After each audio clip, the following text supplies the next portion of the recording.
مالك يا ابني في ايه؟ حزين. ليه بس كده؟ مش عارف. يا جدعان ده الحل الوحيد ان احنا نفرحه بيه. ايه هو بقى؟ ايه هو؟ بيو بيبي يوسف يا يوسف يوسف يا يوسف.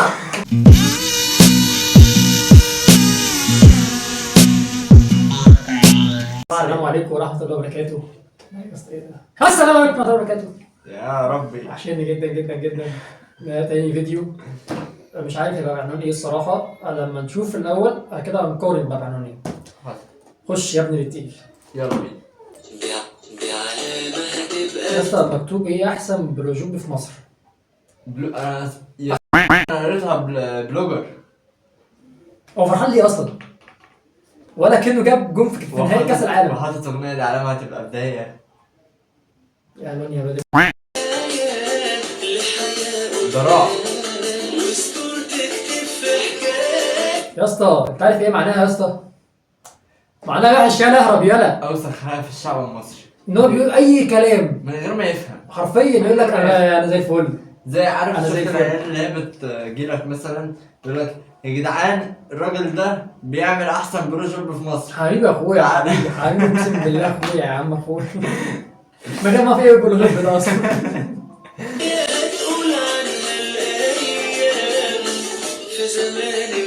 ده مستشفى اصلا.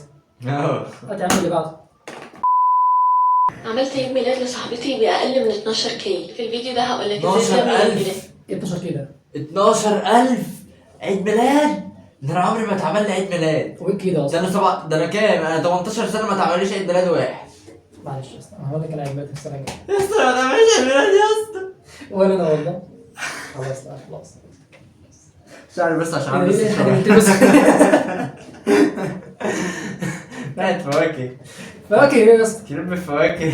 لصاحبك او صاحبتك ب 6000 جنيه بس. طبعا كلنا عارفين اسعار بس التورته رخيص جدا ازاي يعني. بقت غاليه، عشان كده جبت لكم تورته جديده وافوردبل في نفس الوقت. جديدة. والتورته على قد الايد ومش هتلاقي حد عاملها غيرك. ده غير ان ثواني بس، هو ده جمبري؟ جنبنا. ده ايه الجمبريه اللي قد السمكه البلط اللي احنا بناكلها دي؟ دي بتاع الناس الاغنياء. بص اقول لك على حاجه، هي طبقات. انت في طبقه وانا في طبقه وعبد في طبقه مثلا. ده بكار. بكار في طبقه، فكل واحد فينا في طبقه.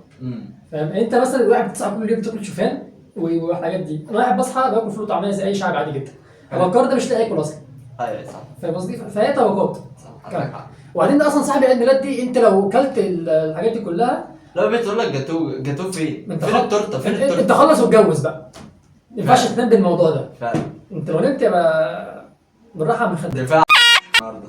ماشي من يعني اكلها لا يعني 10 مرات يعني. مكونه من 3 فلورز. اول فلور مليان جمبريات مشويه نايمه على الرز. تاني فلور في جمبري باتر فلاي ما بينهم 4 استاكوزات وكابوريات بتحميهم. ننزل كبريات يا بتحميهم. اسطى ايه الاستاكوزا دي؟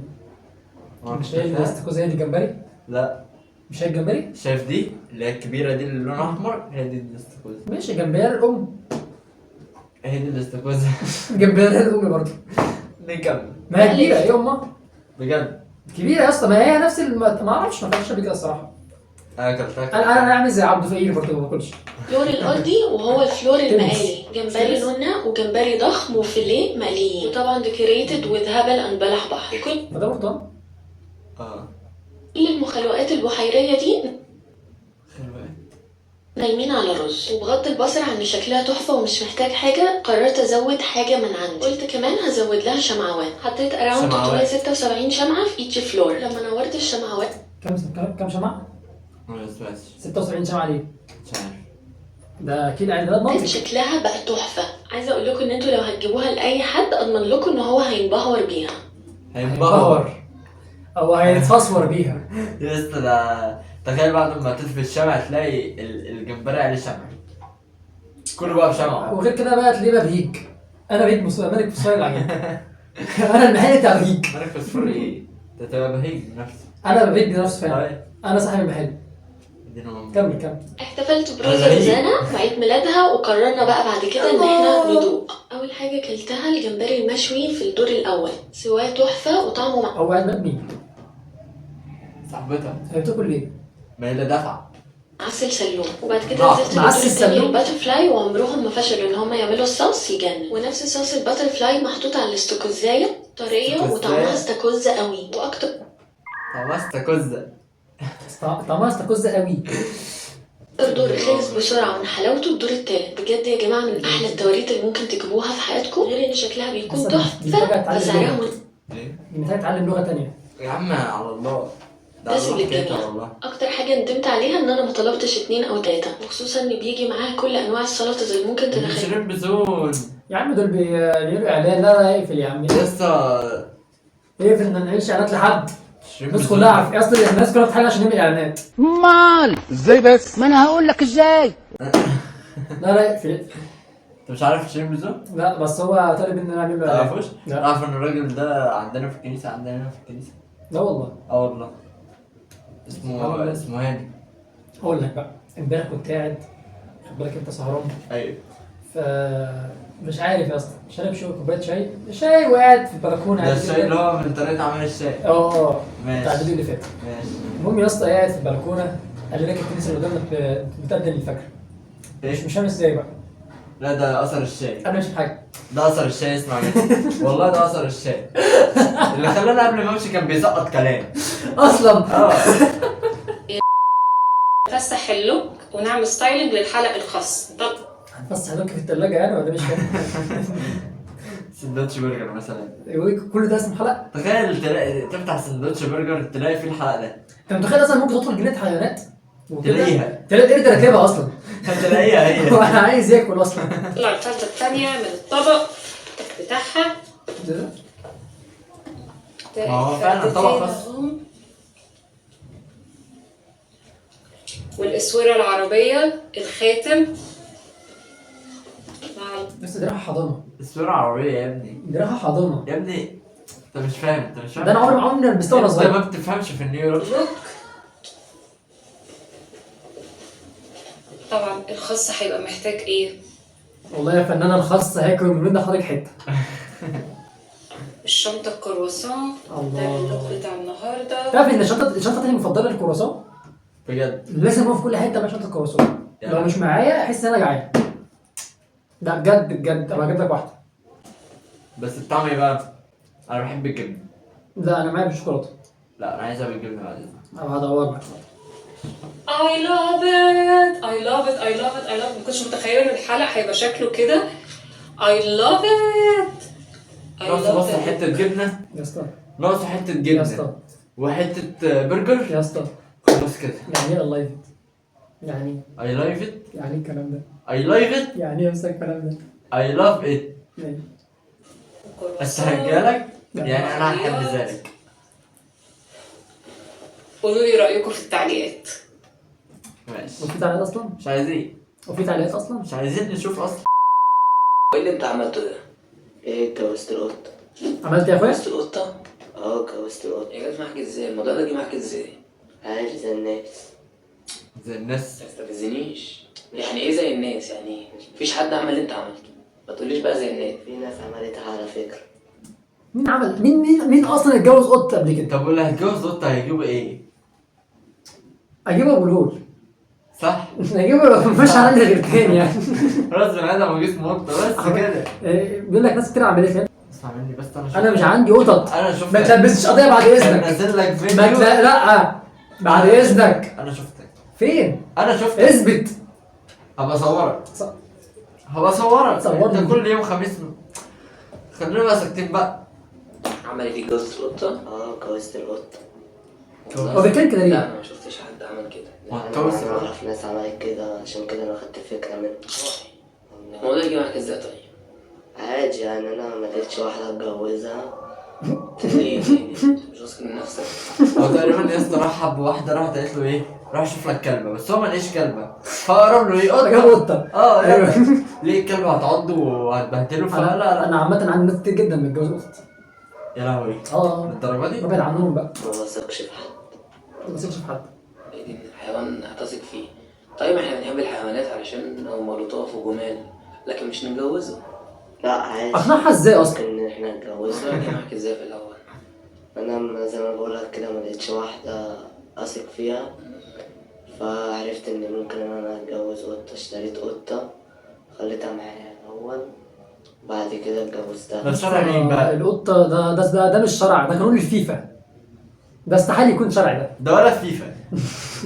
ده الفيفا ما تعملهاش. ده حرفيا ايه يعني. يا عم ده؟ تخيل كده استنى مثلا انا اكون مشتري قطه وهي نايمه على السرير وانا مقلع البرنس، بتفضل بصالي بقى من بعيد بقى اللي هو نياو نياو. تخيل تطلع تجري عليك وتهربشك بقى.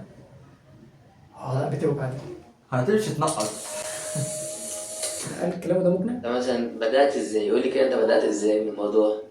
هي قعدت تبص لي يا وتبرق. صاحبي عادي بص لك، قعدت تبص لي اكيد عايزه وتبرق. اكل، ما اكيد عايزه اكل، قعدت تبص لي وتبرق لي، خلاص هي كده معجبه بيا. اكيد عايزه اكل يا ابني. عارف بيفكرني بمين؟ مين؟ بيفكرني بيك. طول ما احنا ماشيين في الشارع اي مخلوق خلق ربنا ماشي على الارض ان بص لك وبص وبرق لك يبقى هو بيتر. بصيت لي يا بصيت لي يا بصيت لي يا اسطى انت فضحتني يا اسطى. يا عم يا اسطى انت جبت لا، حياتي لا، الشخصيه لا. في الشغل. دول عيلتنا عادي. انا يا اسطى ما قلتش كده. يا جدعان احنا كنا ماشيين في الشارع دلوقتي، اقرب موقف كنا ماشيين دلوقتي تمام، بندور على حاجه عادي، يا اسطى دي حاجه شخصيه. بندور على حاجه عادي تمام، راح لك حلاق، يا اسطى دي حاجه شخصيه يا اسطى. لك حلاق محل عادي جوه واقفه واحده وبتستشور. يا اسطى ده تبديه يا ده اسطى. ساب كل اللي بيدور عليه. ايه ده يا اسطى؟ دي واحده، انا هخش احلق. يا اسطى دي حاجه شخصيه. يا اسطى دي حاجه شخصيه يا اسطى. نكمل. كده هو قعدت توصل لك وتبرق لك. بعد كده انا كده يعني معجبة بيك يعني. معجبة بيك. يا اسطى بيتكلم بطريقه وسخه قوي. الطريقه بنت المتاكل اللي بيتكلم بيها دي اصلا مالك يا عيني يا ابن الاحبه انت. مالك بيتكلم كده ليه يا اسطى؟ عارف اخر الحلقه يعمل له ما هو عارف بقى خلاص. ايه ده؟ ما تنشف انا كده واتكلم عدل انا يعني. عايز اشوف خلفته. ما هو هتبقى بلون في الهرم يا اسطى، هتعالى تيجي الجيزه على طول. والله عايز اشوف بعد خلفته. كده انا قعدت ابص لها. الجزء الثاني بسرعه. نجيب الجزء التاني بسرعة، الجزء جري التاني. جري.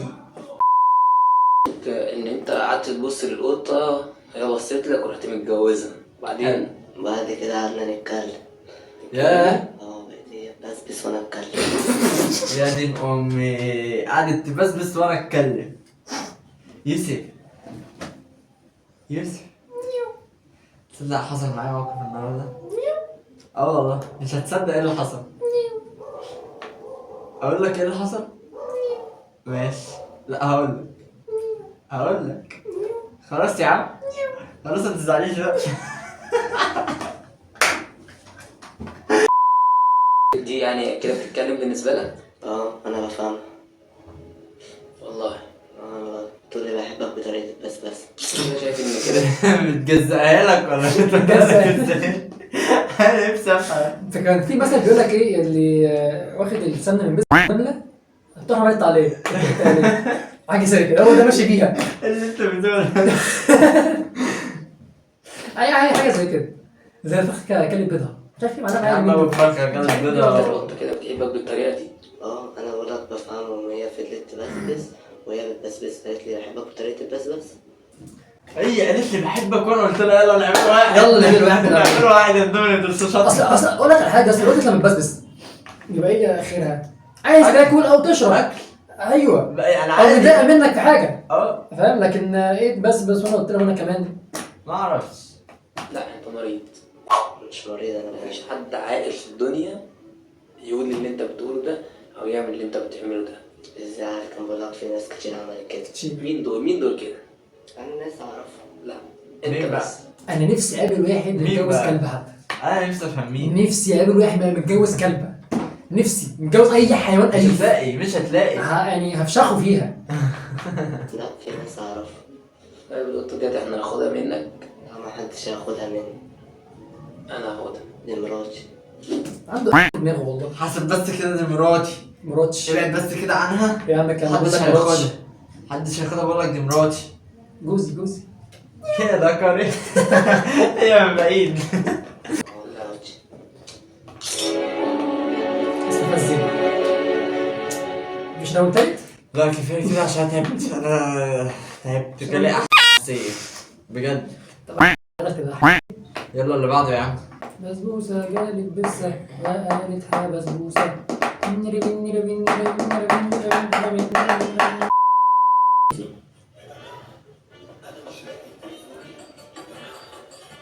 انا عايز اصلا دليل واحد يعني يفسر الموضوع. انا عارف ان الموضوع بقى كتير جدا عليه، بس انا لما شفته يعني سكبت الموضوع قلت يا عم ركز في امتحاناتك يعني مش وقت، فاهم يعني مش وقت خالص. بس هو ليه؟ محمد رمضان ما يلبسش برا. محمد رمضان يفكه. شفت الفيديو بتاعه يعني؟ يفكه. انت كنت معاه؟ انا ملبسهوله.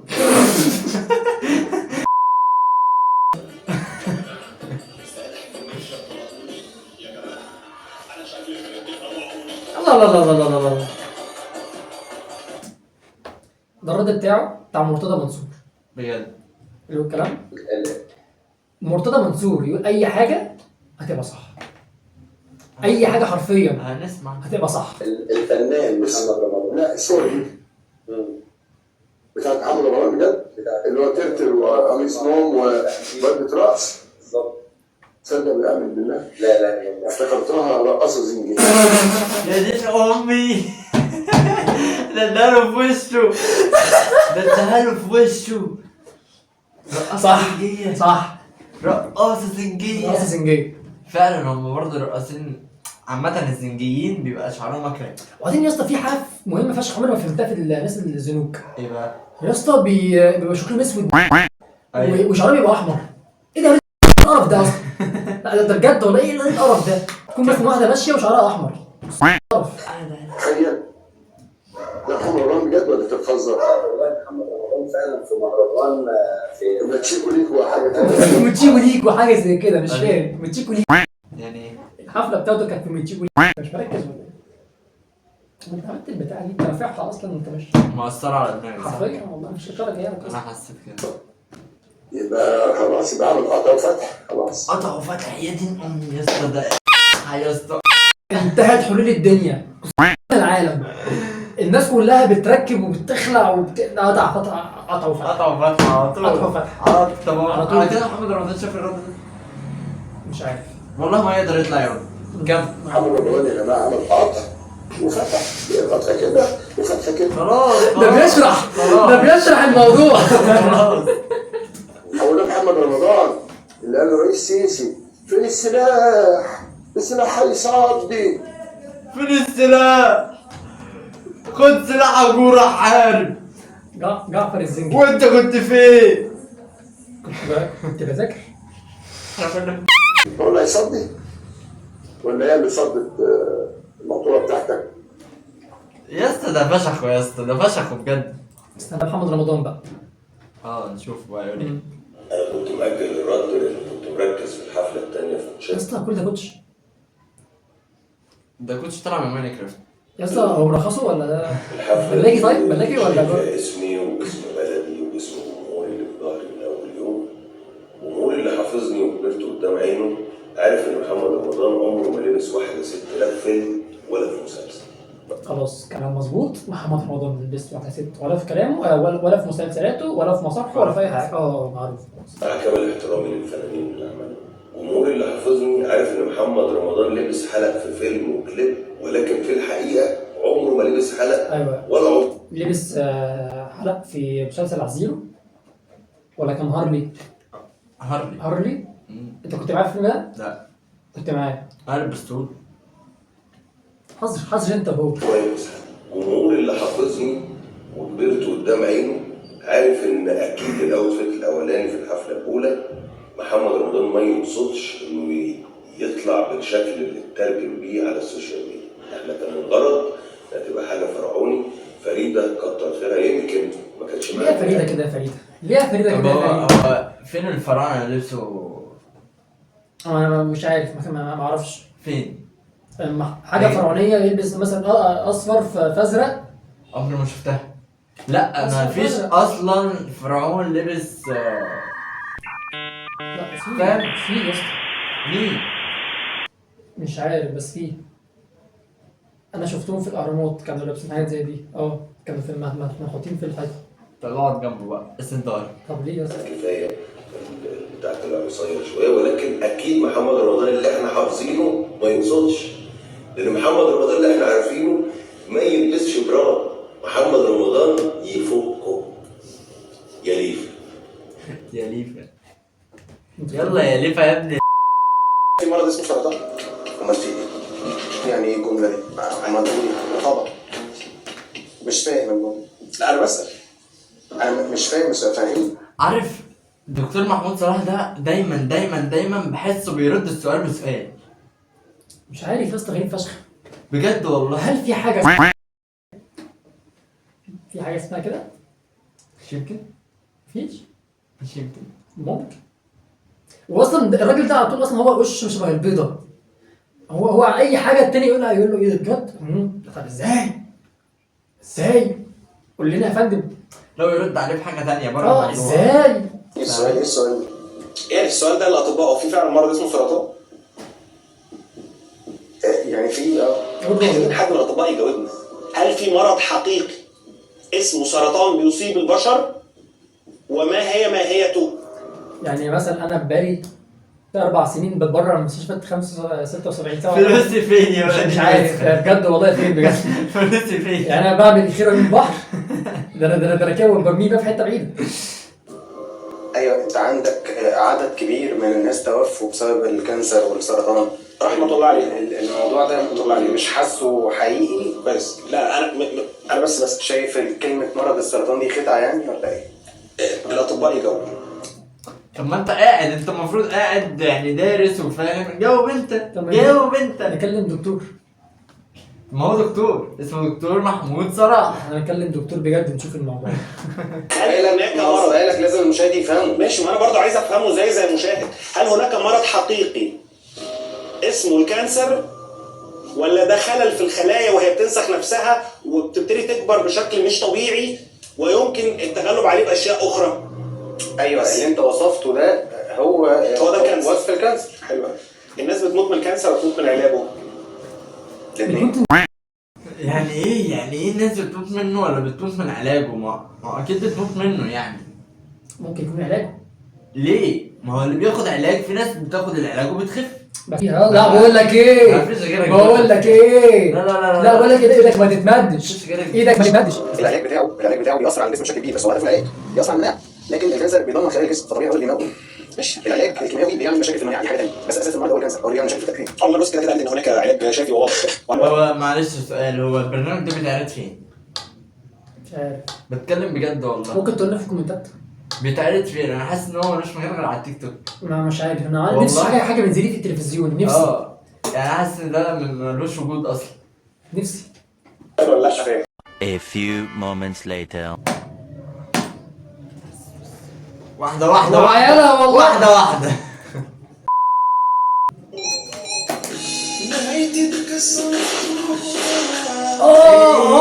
تحت الحزام. لا الطلقة اللي بتيجي تحت الحزام دي قلت لكم بلاش تهزروا من تحت.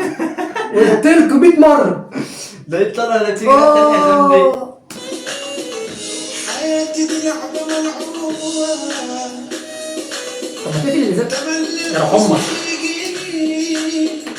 دي جت فين بقى؟ كله تحت حزام. كله تحت يا جدعان مستقبل يا جدعان، ما تهزروش. موتوني بس بلاش مستقبل. ايه ده؟ انا هتجوز في الاخر. عايشة حزين بس بص الراجل ده يا ديني. بص الراجل ده هو حرفيا شايفه اهبل. هو لا شايفه اهبل بجد. يا دين امي يا اسطى. قلت له اصلا عمال يشرب بقى، يعني انت تخيل انت قاعد بتموت تشرب بقى ميه عشان ما نهكش انا ميه. مثلا ده ما يعرفش ان هو بيصور وشايفه بيحصل فيه كده، مش يروح يساعده. هو بالنسبه له اصلا صرصار مقلوب. ايوه فعلا فاهم، فهو هيبقى قاعد بيرفض. ايوه هو هيسيبه يمشي اصلا. وكده يا جدعان نكون خلصنا الحلقه والفيديوهات خلصت. كمل. اتمنى محدش من فيديو تاني، وانا هعتزل الشغلانه. اه وهلعب لعبه تلبيس عرايس، اي حاجه المهم ما اطلعش اعمل فيديو تاني. انا عايز اسيب الشغلانه. مش عايز اعمل فيديو تاني. لا مش عايز. المهم يا جدعان نستنوا الحلقه الجايه ايه. والسلام عليكم. يا عم لسه يا عم لسه. حطوا اللايك يا عم. في صبع كده عامل كده. حط. بلاش كده كده. حط الصبع ده. وايه تاني؟ وحط ال في زرار هتلاقي لونه احمر اسمه سبسكرايب. وهتلاقي في جنبه جرس. ما تفعلوش عشان انا مزعج جدا. لا فعله. وادخلوا التشالنج بتاعت الواتساب عشان بصيح فيها. حسن عايز على حاجه؟ اتفق على الكلام ده. استنى تأكيدا على الكلام المرة اللي فاتت. بالعكس ماشي. هكتب هنا. انا بعد الحلقة هكتب هنا هشوف الكومنتات بتاعتكم والكده اللي احبه احطه هنا. او هنا على حسب. واللي مش هتحبه يلا سلام عليكم بقى. ماشي. يلا سلام.